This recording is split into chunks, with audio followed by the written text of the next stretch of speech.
প্রথমবারের মতো পিপিপির মাধ্যমে সরকারি জমিতে ফ্ল্যাট নির্মাণের উদ্যোগ নিয়েছে সরকার। মধ্যবিত্ত ও সচ্ছল শ্রেণীর মানুষের জন্য রাজধানীর মিরপুরের কালশী এলাকায় প্রায় 450 বিঘা জমির ওপর গড়ে তোলা হবে একটি পরিপূর্ণ শহর। প্রকল্পটি বাস্তবায়নে ইতোমধ্যে পরামর্শক নিয়োগ করা হয়েছে।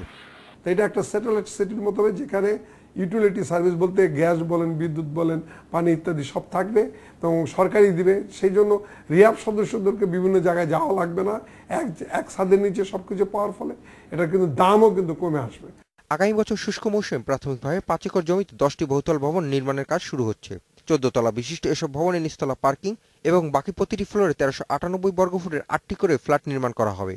আমরা তো ন্যাশনাল হাউজিং অথরিটি করেছিলাম যে মিড ইনকাম গ্রুপের জন্য, যাতে করে তাদের অ্যাফোর্ডেবল হয় আর কি। আমরা ইতিমধ্যে মুক্তিযোদ্ধাদের জন্য, যারা অসহায় মুক্তিযোদ্ধা, তাদের 100টা অ্যাপার্টমেন্ট করতেছি। এইবার রিহাবের সাথে যেটা করতেছি, এটাও আমরা শেয়ারিং বেসিসে করতেছি।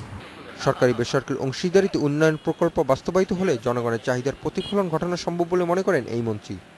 মিরপুরের এই কালশী এলাকায় ন্যাশনাল হাউজিংয়ের প্রায় 400 একর জায়গার মধ্যে প্রাথমিকভাবে 5 একর জমিতে বেসরকারি উদ্যোগে স্যাটেলাইট টাউন নির্মাণ করা হচ্ছে।